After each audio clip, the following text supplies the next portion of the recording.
जय श्री कृष्णा। कैसे हैं आप लोग फ्रेंड्स? आज की चर्चा जो होने जा रही है बेहद ही महत्वपूर्ण होने जा रही है। आज हम चर्चा करने जा रहे हैं जिस तरीके से कल की चर्चा, क्योंकि 3 सितंबर के बारे में आपने बहुत कुछ सुना है, लेकिन आपने सुनने के साथ ही बहुत कुछ ऐसा भी सुना है कि बहुत बड़ा होने वाला है। लेकिन इसके बारे में एक चीज़ और आप जानना चाहेंगे कि उसका एक्चुअल में प्रभाव किस तरीके से आपको प्राप्त होने जा रहा है, क्योंकि जब कोई ग्रह किसी ग्रह के साथ विशेष योग बनाता है, शुभ योग या अशुभ योग, तो उसके प्रभाव अलग हो जाते हैं। ये प्रभाव जो आपको नेटवर्क बताए जा रहे हैं वह आपको स्वतंत्र ग्रह के प्रभाव बताए जा रहे हैं। लेकिन जिस तरीके से कल हमने मंगल के साथ संबंधों की चर्चा की थी और मंगल आपको किस तरीके से राहु को प्रभावित करने जा रहे हैं इस पर चर्चा की थी, उसी तरीके से 2 और ग्रहों का शनि और राहु पर विशेष प्रभाव पड़ेगा। वो ग्रह कौन से हैं? वो हैं देवगुरु और शुक्रदेव। हालांकि देखिए सूर्यदेव का भी इन पर विशेष प्रभाव पड़ेगा, लेकिन सूर्यदेव अभी कुछ ही समय बाद राशि परिवर्तन कर देंगे, जिसकी वजह से क्या है उनका प्रभाव उतना विशेष नहीं रहेगा। लेकिन ये 2 गुरु जो हैं इनका प्रभाव रहने वाला है। देखिए जैसे कि हम सभी लोग जानते हैं 3 प्रकार के जो ये संबंध हैं वो बहुत ज़्यादा जीवन में प्रभाव डालते हैं, चाहे वो केंद्र संबंध हो, नवम पंचम योग हो या फिर षडाष्टक योग हो। आप यहाँ से देखिए शनि और गुरु का केंद्र संबंध बन रहा है और दोनों ही केंद्र में बैठे हुए हैं। तो ये इस समय पर जो लोग जॉब की तैयारी कर रहे हैं, जॉब ढूंढ रहे हैं, या फिर जो लोग जॉब में बड़ा परिवर्तन करना चाहते हैं, उनके लिए बहुत अच्छा होता हुआ दिखाई देगा। केंद्र में इन दोनों का ग्रहों का होना ये आपके जीवन में बड़ी सफलता को दिखाता है। तो इनका दोनों का योग और इनका दोनों का योग ये आपको किस तरीके से प्रभावित करता हुआ दिखाई देगा। साथ ही साथ ये भी चर्चा करेंगे राहु गुरु का योग और राहु शुक्र का योग, ये आपको किस तरीके से प्रभावित करेगा, इनके आपको किस तरीके से प्रभाव प्राप्त होते हुए दिखाई देंगे, जिसकी वजह से आप ये जान सकेंगे कि आपके लिए कौन सा ग्रह कितना शुभ कारक है या कितना अशुभ कारक है। तो बने रहिए हमारे साथ इस वीडियो में, एंड तक बहुत कुछ जानने के लिए मिलेगा। वीडियो बहुत ज्ञानवर्धक होने वाला है। यदि आपकी लग्न में 12 नंबर बना हुआ है तो ये राशिफल आपके लिए है। यदि कुंडली में कहीं भी चंद्रमा के साथ 12 नंबर बना हुआ है तो ये राशिफल आपके लिए है। कुंडली ना होने की स्थिति में आप इसे नाम राशि से भी देख सकते हैं। यदि अभी तक आपने अपने इस चैनल को सब्सक्राइब नहीं किया है तो प्लीज़ सब्सक्राइब कर लीजिए, वीडियो को लाइक कर दीजिए, चैनल को शेयर कर दीजिए। इससे होगा क्या कि हमारे आने वाले हर वीडियो की नोटिफिकेशन मिल सकेगी आपको सबसे पहले। एक प्यारा सा कमेंट करना बिल्कुल ना भूलें। कमेंट से हमें बहुत मोटिवेशन मिलता है, हौसला मिलता है और ये पता चलता है कि आप और क्या जानना चाहते हैं। शनि और गुरु इन दोनों का जब केंद्र संबंध बनेगा, और देखिए दोनों केंद्र में बैठे हुए हैं तो इनका प्रभाव आपको सबसे ज़्यादा प्रभावित करेगा। शनि देखिए 7.5 का द्वितीय चरण है, लेकिन फिर भी आपके लिए काफ़ी राहत रहेगी इस दौरान, क्योंकि गुरु का शनि पर कई प्रकार से प्रभाव पड़ रहा है। एक तो देखिए केंद्र का भाव है, प्रथम स्थान पर गुरु कारक होते हैं, और फिर दूसरा यहाँ पर गुरु की ही राशि है और वहाँ पर शनिदेव का पदार्पण, तीसरे गुरु के साथ केंद्र संबंध। तो मतलब ये 3 प्रकार की स्थितियाँ जो बन रही हैं वो आपके लिए काफ़ी विलक्षण व्यक्तित्व का निर्माण करती हुई दिखाई देंगी। इस समय आप जो कुछ भी करेंगे वो बहुत बड़ा होगा, प्रभावशाली होगा और फेमस करने वाला होगा। क्योंकि देखिए 2 चीज़ें, या तो ग्रह यहाँ पर बैठकर आपको नोटोरियस बनाता है या फिर आपको फेमस बनाता है। तो इस समय आपको यहाँ पर शनिदेव, क्योंकि ये दोनों ही कार्य शनिदेव करने में बहुत ही श्रेष्ठ माने जाते हैं, इस समय शनिदेव आपको फेमस व्यक्ति बनाने वाले हैं।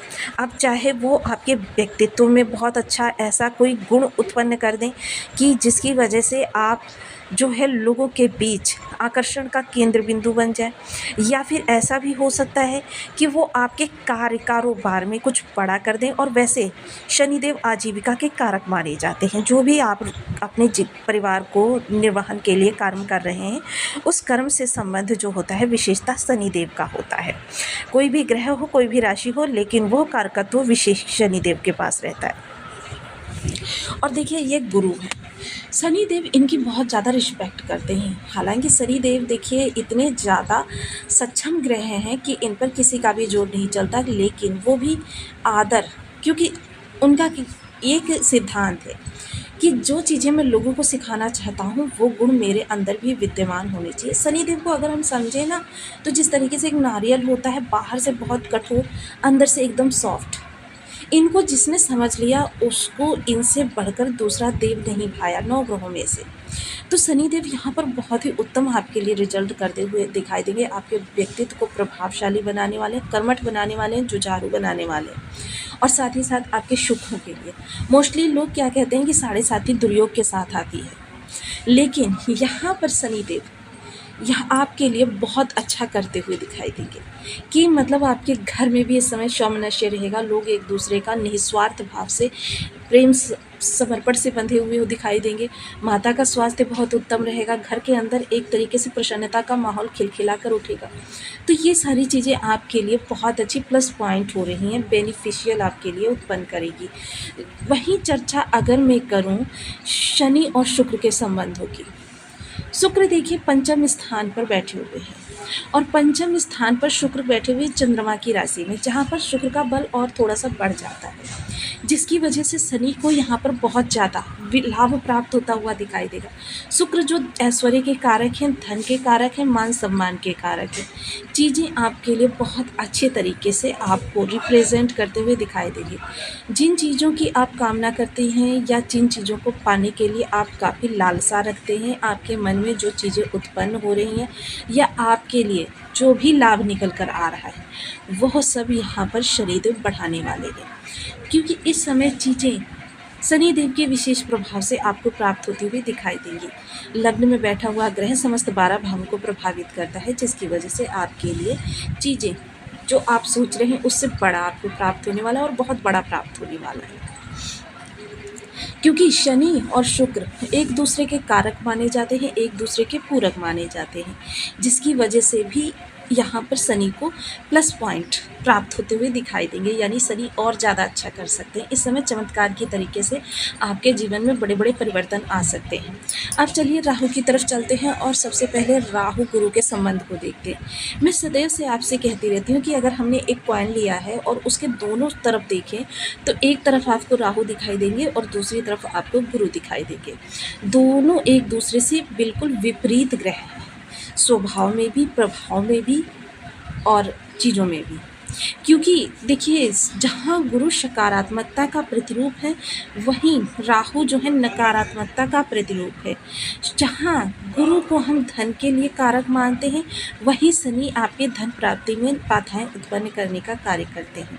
तो ये दोनों ही ग्रह जो होते हैं परस्पर विरोधी स्वभाव के हैं। एक देव गुरु है, दैत्यों में सर्वोच्च, और दूसरा राहु दैत्य है, यानी देव और असुर दोनों का एक दूसरे से किस तरीके से संबंध। लेकिन देखिए मैं सदैव आपको ये चीज़ें भी बताती हूँ, जब भी किन्हीं दो ग्रहों का नवम पंचम योग बनता है, बेशक वो आपस में शत्रु ग्रह ही क्यों ना हो, एक दूसरे के लिए सुख प्रदान करने लगते हैं, शुभत्व बना देते हैं। अब ये दोनों ही ग्रह अगर देखें एक दृष्टिकोण से तो वृद्धि कारक प्लैनेट माने जाते हैं, लेकिन दोनों की वृद्धि में अंतर होता है। जहाँ गुरु आपकी योग्यता, आपकी प्रतिभा और आपके आचार विचार के आधार पर चीज़ों को आपको बढ़ाने का कार्य करते हैं, वहीं राहु येन केन प्रकारेण किसी भी तरीके से बस मेरा कार्य सिद्ध हो जाना चाहिए। जहाँ गुरु नीति के कारक हैं, वहीं राहु अनीति के कारक हैं। जहाँ गुरु न्याय पर चलना सिखाते हैं, वहीं राहु आपको शॉर्टकट अपनाना सिखाते हैं। लेकिन इस चीज़ का विशेष ध्यान रखिएगा कि अगर आपके सामने कोई शॉर्टकट संबंधी काम आ रहा है और लोग आपसे कह रहे हैं कि इस कार्य को कर लीजिए, तुरंत आपकी स्थितियाँ बदल जाएंगी, तो आप बिल्कुल मत कीजिए। क्योंकि राहु का धन जितनी तेज़ी से आता है, अगर गुरु वहाँ पर संभालने के लिए ना हो या शुक्र यहाँ पर संभालने के लिए ना हो, क्योंकि शुक्र भी इनके गुरु माने जाते हैं, तो फिर उस धन को उतनी तेज़ी से जाने से कोई नहीं रोक सकता। क्योंकि अनीति से कमाया हुआ धन आपके लिए व्यसन भी लेकर आता है। क्योंकि ये तब क्या होता है, शनि और गुरु आपको दंडित करने का कार्य करते हैं, और तब उतने ही प्रभाव से ये धन चला भी जाता है। और अगर आपके पास रुकता भी है तो कुछ इस तरीके से कि वो आपकी किसी काम नहीं आता है। या तो आप उसे प्रॉपर्टी खरीद लेते हैं और वो आपकी प्रॉपर्टी किसी भी काम नहीं आती, या तो फिर आपका बैंकों में पड़ा पड़ा सड़ता रहता है। तो देखिए मतलब उस धन का आप अपने ऊपर प्रयोग नहीं कर पाते हैं और 10वें साल वो ब्याज समेत नष्ट हो जाता है। तो इसलिए देखिए राहु यहाँ पर बैठकर कितनी भी आपको अनीति से धन कमाने के लिए प्रेरित करें, आपको नहीं करना है। वहीं राहु शुक्र का षडाष्टक योग, जी राहु शुक्र का जो ये षडाष्टक योग बनेगा, देखिए जैसा मैंने बताया ना कि शुक्र जो है राहु के गुरु हैं, राहु इनकी बहुत रिस्पेक्ट करता है और इनके अनुसार ही चलता है। तो शुक्र जो होते हैं द्वादश पर जब अपना प्रभाव डालते हैं तो वहाँ पर आपके लिए विलक्षणता उत्पन्न हो जाती है कि मतलब इस दौरान आपके द्वादश भाव संबंधी कर्म, विदेश गमन, विदेश से जुड़ा हुआ कार्य या फिर आपके इन्वेस्टमेंट, कोर्ट कचहरी या आपकी लग्जरियस चीज़ें, खर्चे, इस दौरान ब्रांडेड चीज़ें आपको बहुत भाएंगी, किसी को बहुत महंगे उपहार दे सकते हैं या प्राप्त कर सकते हैं। ये चीज़ें आपके जीवन में बहुत विलक्षण तरीके से अहम रोल निभाने वाली है। यहाँ पर एक विशेष उपाय आपको बताने जा रही हूँ, वो आपको करते रहना है। बहुत छोटा सा उपाय है, 2 सेकंड में हो जाता है, लेकिन बस इसकी यही कमी है कि ये प्रभाव थोड़ा देर से प्रदान करता है। सुबह जब आप नहा धोकर पूजा पाठ करके आप पूजा स्थान से हट जाएं तो आपको थोड़ा सा कच्चा दूध लेना है, 2 बूंद 3 बूंद, और इसको अपनी हथेली पर डाल लेना है। आप देखते हैं जब भी कोई ज्योतिषी आपका हस्त रेखा विश्लेषण करता है तो हाथ की रेखाओं के द्वारा ही करता है। अब हाथ में रेखाएं जो होती हैं वो किस तरीके से देखता है, क्योंकि इस हथेली में समस्त 9 ग्रहों का स्थान निहित है और समस्त 9 ग्रह यहाँ पर विद्यमान भी हैं। तो जिसकी वजह से क्या है कि चीज़ें जो होती हैं वो आपके हाथों में भी दिग्दर्शित होती हैं, जिसकी वजह से जो ज्योतिषी होता है वो आपके हस्त रेखाओं का विश्लेषण कर पाता है।